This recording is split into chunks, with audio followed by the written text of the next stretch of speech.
ज्यादा हस्ताक्षर हम लोगों को गर्व है इस बात का, कन्नौज के लोगों को, सभी को, हम सबको गर्व होना चाहिए इस बात का कि सम्राट हर्षवर्धन ने कभी कुंभ शुरू किया था। हालांकि ये आयोजन बहुत पौराणिक है, लेकिन जो डॉक्यूमेंटेड हिस्ट्री बताती है वो ये कहती है कि राजा और सम्राट हर्षवर्धन जब वहां जाते थे तब से कुंभ का आयोजन शुरू हुआ। उन्होंने उसको और भव्य बनाया और सभी धर्मों को वो बुलाते थे। कोई धर्म ऐसा नहीं था जो आता ना हो, सब धर्मों को वहां बुला करके काफी दिन आध्यात्म, धार्मिक और अन्य कार्यक्रम होते थे। दान भी दिए जाते थे और दान इस हद तक सम्राट देते थे, महादानी इसलिए कहे गए कि सब कुछ दान कर देते थे। अपने हीरे जवाहरात जो कुछ होते सब दे आते थे और साधारण कपड़े पहन करके वहां से लौट करके आते थे। तो ये इतिहास भी कन्नौज से जुड़ा हुआ है। और आप लोग जानते होंगे मेला परिसर में और जहां पर ये कुंभ का आयोजन होता वहीं पर सम्राट हर्षवर्धन की भी प्रतिमा लगी थी, लेकिन इस सरकार ने उनकी प्रतिमा वहां से हटा दी। और जब हम लोगों ने आवाज उठाई तो उन्होंने जल्दी में प्रतिमा एक चौराहे पे लगा दी।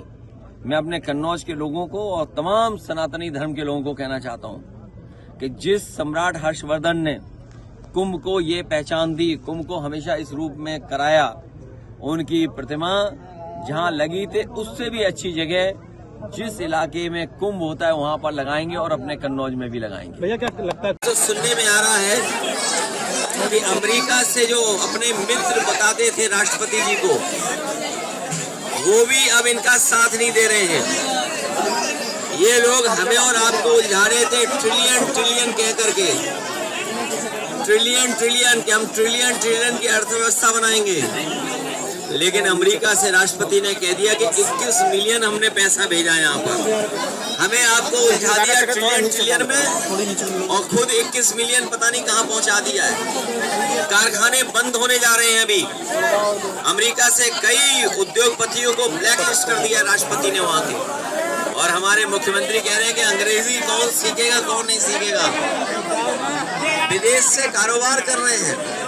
लोग जानना चाहते हैं कि ये गिद्ध के लिए क्या बनवा लिया है गोरखपुर में आपने। वहीं रहेंगे। गिद्ध का प्रजनन सेंटर बनाया है और गिद्ध की बात ये साबित कर दिया है। और आखिरकार गिद्ध को कह करके किसको अपमानित कर रहे थे? क्या उनके परिवार के लोगों को, जो अपने परिवार के सदस्यों को ढूंढ रहे थे? एक बेटी अपनी माँ को ढूंढ रही थी, भाई को ढूंढ रहा था, लोग आकर के अपने घर वालों को ढूंढ रहे थे जो अभी तक नहीं मिले हैं। क्या ढूंढने वालों को सरकार गिद्ध बोल रही थी? और सबसे बड़ा सवाल है, ये जो सुअर का नाम ले रहे हैं, ये हम लोगों ने, किसी ने नहीं कहा कि पानी खराब है गंगा का। सेंट्रल पॉल्यूशन बोर्ड ने कहा है कि ये गंगा का पानी खराब है। गंगा का पानी नहाने लायक भी नहीं है। आज हम तो भूल जाइए, सरकार किसको सुअर कह रही है? मुझे तो लगता है ये दिल्ली और लखनऊ के झगड़े में एक दूसरे को गाली दे रहे हैं।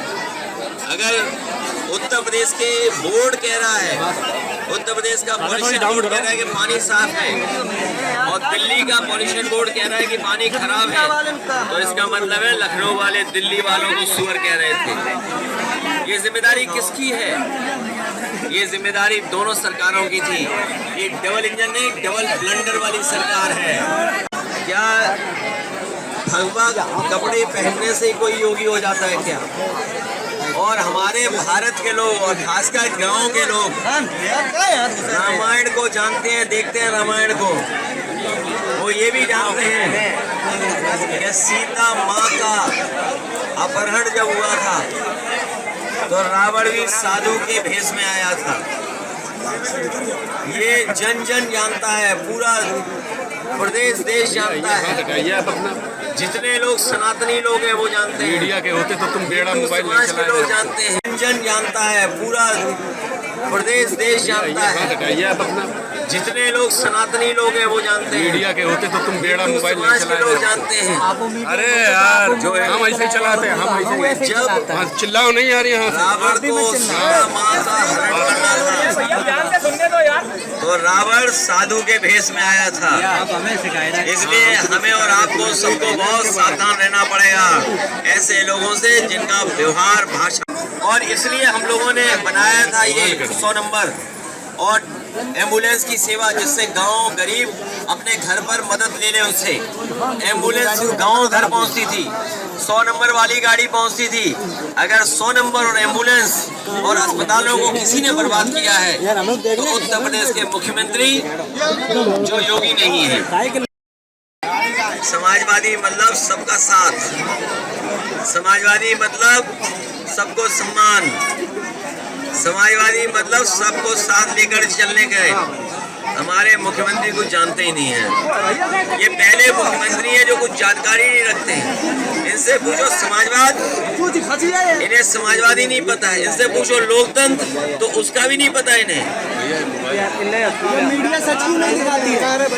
ये मीडिया बीजेपी की हो गई है सब, ये मीडिया वाले बीजेपी के हो गए, लेकिन उसके बावजूद भी दिखाते हैं। जितने भी श्रद्धालु जिनकी जान गई है, सरकार मदद करे, 50-50 लाख उसकी पहुंचाए घर परिवार वालों के लिए, और उनकी भी मदद करे। जो एक्सीडेंट में जिनकी जान चली गई, जो आए थे, जो स्नान करने आए थे, घर लौटे, जब जान चली गई तो उनकी भी मदद सरकार करे।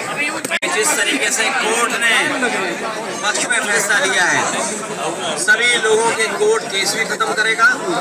और इसी तरीके से आप देखेंगे जितने भी समाजवादी लोगों को झूठा फंसाया है, चाहे वो आपके आजमगढ़ के विधायक रमाकांत यादव हो, एक हमारे प्रजापति जी हैं अमेठी के, उनकी पत्नी को मुख्यमंत्री जी ने भरोसा दिलाया था कि बहुत जल्दी उनके केस वापस हो जाएंगे, उन्हें रिहा कर दिया जाएगा।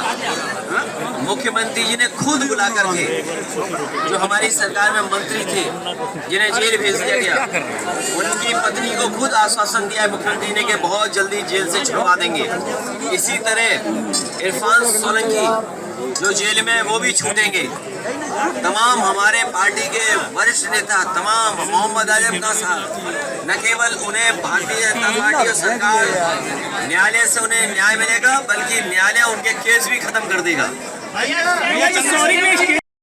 गरीबों से अपील करूंगा कि उत्तर प्रदेश में समाजवादियों ने नए काम करके दिखाए थे। चाहे वो एम्बुलेंस जो गाँव जाती है मदद करने, वो समाजवादी एम्बुलेंस है। हमारे मुख्यमंत्री को होश ही नहीं है कि समाजवादी शब्द कॉन्स्टिट्यूशन का है। और